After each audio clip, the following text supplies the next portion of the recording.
Friday morning நான் வாசல் கூட்டம்னு வந்துட்டாலே ஷீரோ பேபியும் என் கூடவே வந்துடுவான். வந்தால் நான் பாட்டுக்கு சமத்தாக உட்காந்துருப்பேன், எந்த டிஸ்டர்பும் பண்ண மாட்டான். பட் நான் கேட்டை அப்படி லாக் பண்ணிவிட்டு தான் கோலம் போட முடியும். ஏன்னா அவன் பாட்டுக்கு வெளியில் வேறு ஏதாவது ஸ்ட்ரீட் டாக்ஸ்லாம் பார்த்தா ஓடியே போயிடுவான். அன்றைக்கி குட்டியாக சிம்பிளாக ஒரு கோலம் போட்டுட்டு அதுக்கப்புறம் வந்து குளிச்சுட்டு சாமிக்கு பூ போட்டு விளக்கேற்றி நம்ம எல்லோரும் ஹாப்பியாக ஹெல்த்தியாக இருக்கணும் நல்லா வேண்டிக்கிட்டு பிரேக்ஃபாஸ்ட்டு அன்றைக்கி ரொம்ப ஹெல்த்தியான பிரேக்ஃபாஸ்ட் தான். கேப்பக்களி, கொஞ்சம் பீனட் சாலட், அதோட முருங்கைக்காய் கத்திரிக்காய் மாங்காய் போட்டு சாம்பார், தென் ஒரு பாயில்டு எக் வச்சு நல்லா சாப்பிட்டாச்சு.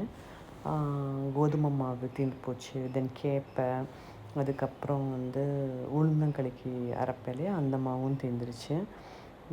மசாலா சாமாவும் கம்மியாக தான் இருந்துச்சு. சரி எல்லாமே ஒன்றா வாங்கி வறுத்து அரைச்சிருவோன்னு நாளே வாங்கி வச்சுருந்தேன். வாங்கி வச்சுட்டு ஒன்று ஒன்றா வறுத்து ஆற வச்சிட்ருந்தேன். ஏன்னா எல்லாம் ஆறுனா தான் நம்ம கொண்டு போய் அங்கே மிஷினில் கொடுத்து திரித்து எடுத்துகிட்டு வர முடியும். அதனால் எல்லாம் ஃபஸ்ட்டு வறுத்து வச்சுருவோன்னு சொல்லி எல்லாம் வறுத்து வச்சுட்டு பக்கத்தில் ஸ்ரீராம் இருக்கான் என்னோடய ஃப்ரெண்டு. அவங்க வீட்டில் முருங்கைக்காய் நிறையா கொடுத்துருந்தாங்க. ஸோ லஞ்சுக்கு சாம்பாரே இருந்துச்சு இல்லையா, அதோட கத்திரிக்காய் பொரியலும் முருங்கைக்காய் பொரியலும் வச்சு நல்லா சாப்பிட்டுட்டு படுத்துட்டேன்.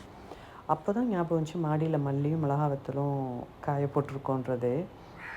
அதை எடுக்கவே இல்லை, அதை எடுத்தால் தான் அரைக்க முடியும். அப்புறம் எந்திரிச்சு ஒரு ஆப்பிள் ஜூஸ் போட்டு நல்லா குடிச்சிட்டு மாடியில் வந்து மிளகா வத்தலும் மல்லியும் பார்த்தா காற்றுக்கு நல்லா பறந்து இந்த பக்கம் அந்த பக்கம் போயிடுச்சு. எல்லாத்தையும் எடுத்துகிட்டு வந்துட்டு போய் மிஷினில் திரிச்சிட்டு வந்தாச்சு. நம்ம சேனல் பிடிச்சிருந்தா சப்ஸ்கிரைப் பண்ணுங்கள்.